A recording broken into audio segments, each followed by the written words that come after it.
Today we're reviewing this. It's the fellow Aiden coffee maker. It is a batch brewer all the way down to a single cup brewer. It was really heavily hyped pre-release. It got a lot of praise upon release. Did it deserve it? Does it live up to the hype? That's what we're going to look at today. Now, this thing, we're going to break the review into three main sections. First up, we're going to cover the technical aspects of its performance that we have tested heavily. Then we're going to talk about some of the frustrations that I might have had with this brewer along the way. And of course, we'll wrap up with the idea of talking about who this brewer might be for and who it is definitely not for. When this thing was announced, it felt like it was marketed directly to me because it meets two real needs that I have.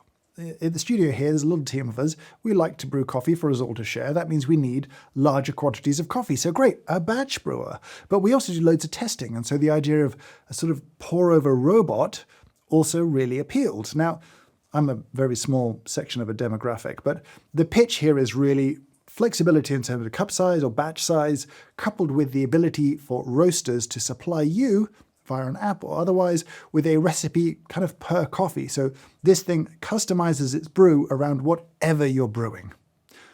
Let's get into the sort of technical side of how this thing actually performs. When I was conceiving of this review, I thought this section would be probably longer than it's going to be. We stuck probes all over this thing. We looked at its temperature performance, trying to catch it out, I guess. Turns out it just delivers the temperature you ask for. If you want a sort of pulse at a particular temperature, it does a really good job. It's not incredibly accurate in terms of freakishly accurate, but it's more than accurate enough for any domestic requirement for batch brewing coffee. So from a temperature perspective, the performance I thought was very good, though there's a quirk to that we'll touch on in a little bit. Then, of course, we tested brew volumes. If you ask for 500 mils, does it accurately deliver that? And I would say the standard it has to beat of a human is not a particularly accurate standard unless that human has a scale, in which case, yes, you should be able to pour 500 grams if you need 500 grams pretty easily.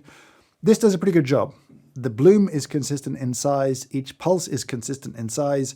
It pretty much delivers exactly what you want. It doesn't always deliver 500 grams on the money if you ask for that. There is a small variance, but it has a kind of inconsequential impact on extraction, and so ultimately, it is to be forgiven. The reason it's forgiven is that, by and large, the extractions themselves are very consistent. If you put the same coffee in at the same grind setting and you hit the same profile, you get very similar results coming out of it. And so, from a technical standpoint, it does really well. I thought I'd have more to say here than I do, but I don't. If you ask it to do something, it does it. It does it well. I have no further comments. But that doesn't really answer the question of how good is the coffee that it makes? Is this thing going to just replace your pour-over? Maybe yes, no. You see, here's the thing. This does not brew identically to a pour-over. One of the tests we did is we took some coffee and we ground it at various grind settings, and it goes from a kind of coarse setting through to a fine one, and we tracked the extraction in a pour-over and in the Aiden to compare the two. And so you'll see as the grind gets finer, extractions increase. Unsurprising. What you'll see generally is that the Aiden extracts more than a pour-over. This is not something that's particularly unique to an Aiden, actually. What you tend to find is that brewers like this that have a shower head that disperse water tend to extract more from a given grind setting. If you use something like a mellow drip in a pour-over, you'll see a very similar phenomenon where for a given grind setting, you'll extract a bit more, the brew will take longer, and so you will need to change your grind to have a matching extraction. Now, one thing I like about this chart is you can see that, yes, while you go finer, extractions go up, you suddenly hit this funny kind of moment where everything becomes very chaotic. And this is caused by channeling. Now, in a filter brewer in espresso, channeling is what happens when it's difficult for the water to pass evenly through the coffee because the coffee is very finely ground. And so it will tend to find a weak point, a channel, and more liquid, more water will flow through that channel, over-extracting coffee around it and then under-extracting everything else. So you've gone finer, but your extraction has decreased because the flow is no longer even. No real point to this. This is true of espresso, of pour-over, of batch brewing. It's just nice to see it in chart form. But there is another aspect to the way that this brews that is noteworthy. You see, in a pour-over, when you're pouring water from a pouring kettle, that water is actually surprisingly hot and stays surprisingly hot for the duration of the brew. It doesn't lose that much temperature. You can stick a temperature probe in a pouring kettle and see over 2-3 minutes, there's not a massive loss. There is a little bit of a decline in temperature, but it's less than you think. With a V60, if you put a temperature probe into the sort of ground coffee liquid mixture that we call the slurry, it's not a good word, then you'll see there will be a little bit of a decline in the sort of second half of temperature, just because it's an open environment, evaporation's happening, energy is sort of getting out of the system. So even though your input in is pretty fixed, you get a bit of decline towards the end. Here is quite different. You're brewing inside this kind of box. Again, you've got a lid, your brew's happening here, water's coming from the shower head straight onto the coffee. There's nowhere really for heat to escape. That makes the slurry in the Aiden, and I hope that's the last time I have to use that word, much hotter for a fixed brew temperature, right? If you just put 98 Celsius water into a pour over and you tracked the slurry temperature, and you did the same on the Aiden, you'd see the slurry here is hotter. So this makes different coffee to a pour over. For a fixed extraction, it needs a slightly coarser grind, and you would do well to have a declining temperature profile when it comes to the sort of water temperature to kind of get closer to a pour-over temperature profile when it comes to the point of view of the coffee being brewed.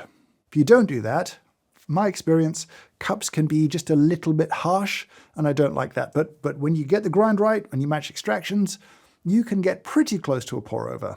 When you taste them, those extractions are coming from different grind sizes. The pour-over coming from finer grinds, this coming from coarser. You can taste that a little bit in an A/B test, but if you just had the one cup, could you tell where it came from? I don't think you could. Now, at this point in the review, you're thinking, well, this is a slam dunk.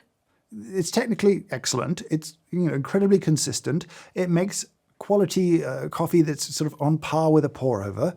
It does 1 cup, it does 1.5 liters. Surely this is an instant recommendation. There are some things that are frustrating about this brewer that I do want to talk about. Maybe they're not frustrating for you, they're just frustrating for me. Maybe they won't make you angry the way that some of these make me angry, but I do want to talk about them because they are going to impact your experience using this outside of just drinking the coffee. I'll start with a compliment.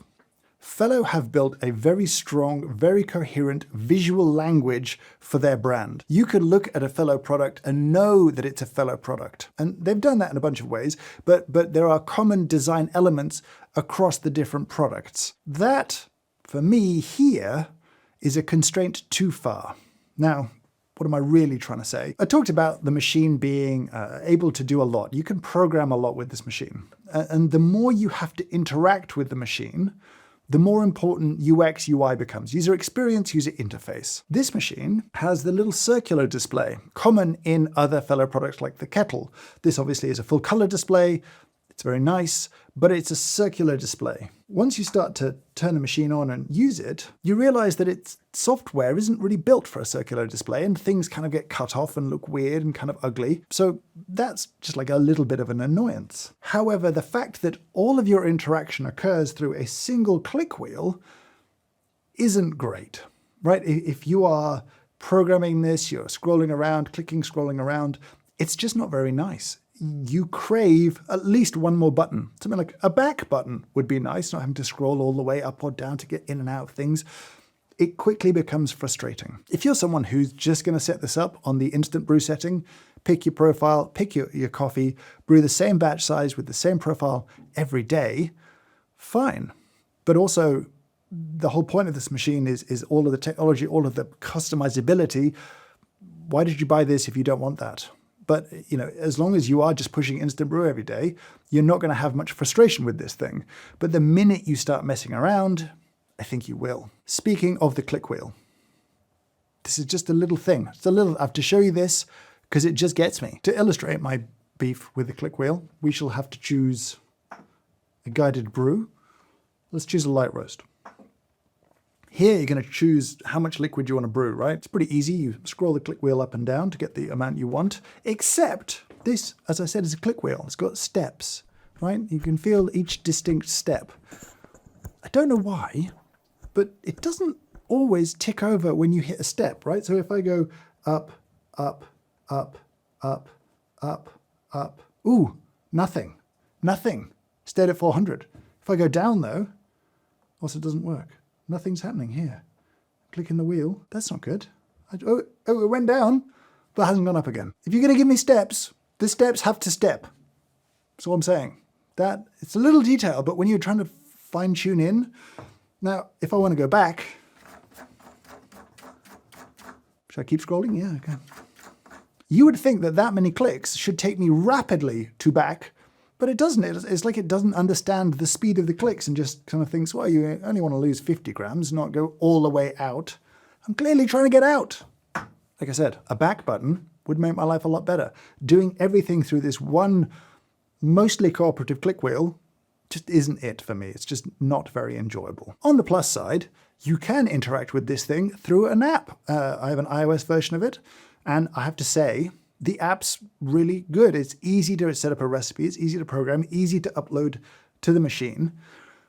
What a failure, though, that the app is a better experience than using the machine. I think that's always a flaw in a hardware product. If you need me to get my phone out to have a good time, something's gone wrong in the UX UI. That's a little bit harsh, but fundamentally true. Now, there are software bugs with this.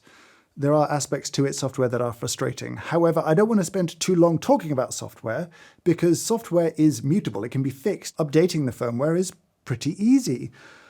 So I don't want to sort of date this review by complaining about things that may get fixed relatively soon.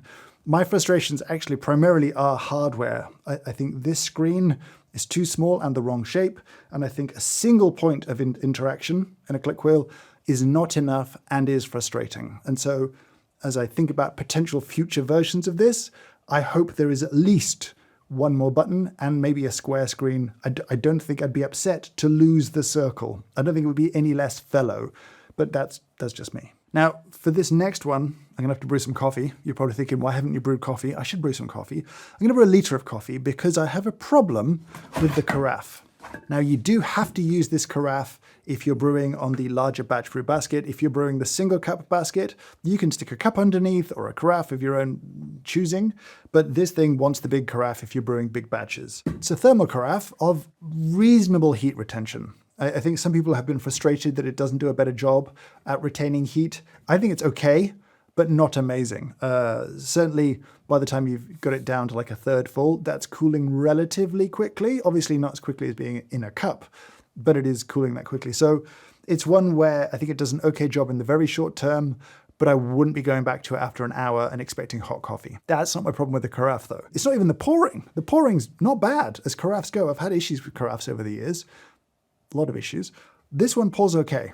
The problem is the lid. It's the lid. And so you're thinking, that's fine, that's a lid. What's going on here? You can see the hole. This is where the coffee sort of falls through into the carafe. Now, what annoys me about this carafe is that there is a problem with it that has been solved for some time with other carafes. If you look at, say, a Mocha Master, a kind of competing product to this one, you'll notice that the carafe, the lid has this kind of funnel in there. You'll see it in some of the glass ones, you'll see it in the metal one. Other brewers, I think the Wilfer has the same little funnel there. You see, the first liquid you brew from a batch of coffee is very, very, very strong, right? The coffee's given up the easiest stuff straight away. That first liquid, very dense, very strong. In this brewer, it will sit at the bottom of the carafe, and as more liquid flows in, you'll end up with a gradient of strength where the liquid at the bottom is significantly stronger than the liquid at the top.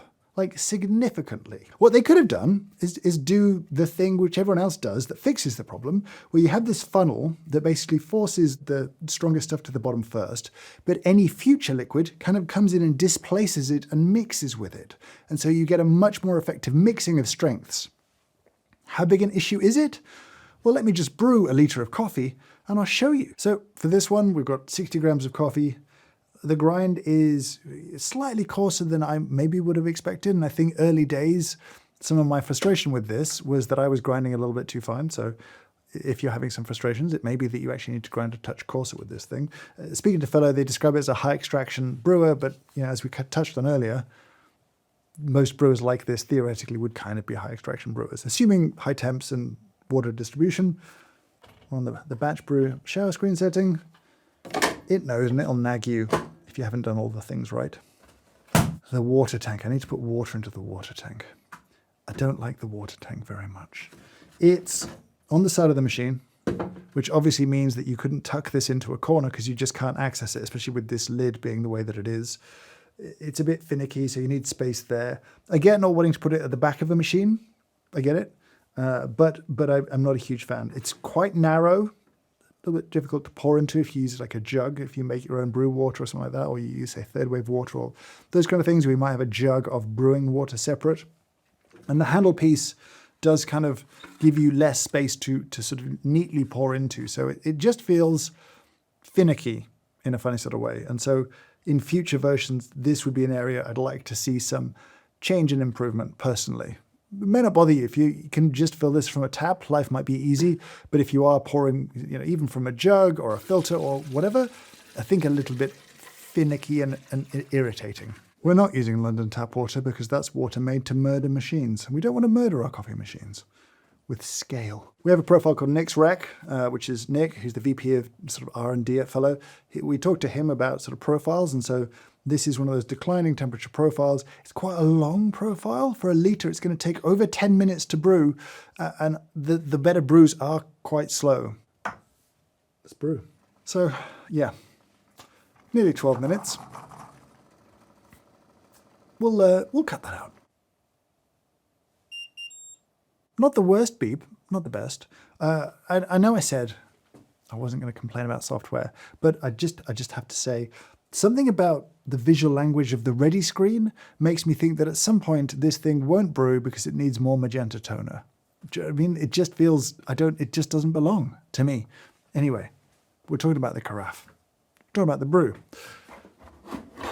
You'll see, got this little thing next to me here. This is a refractometer.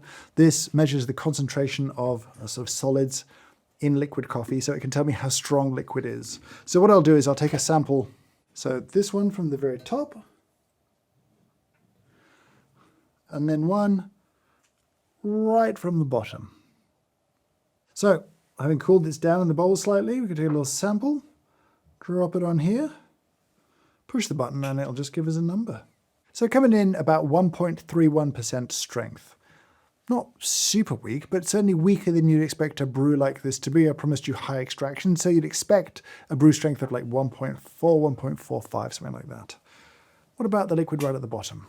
So that's coming in at 2.3%, which is stronger. It's not twice as strong. It's nearly twice as strong, I guess. Well, not, but close. Look, it's way stronger. Now, obviously, it's not a very even gradient. I think by the time you're kind of up here, you're probably at like 1.5. The point is, it's not properly mixed in this whole thing, and that is very frustrating for me.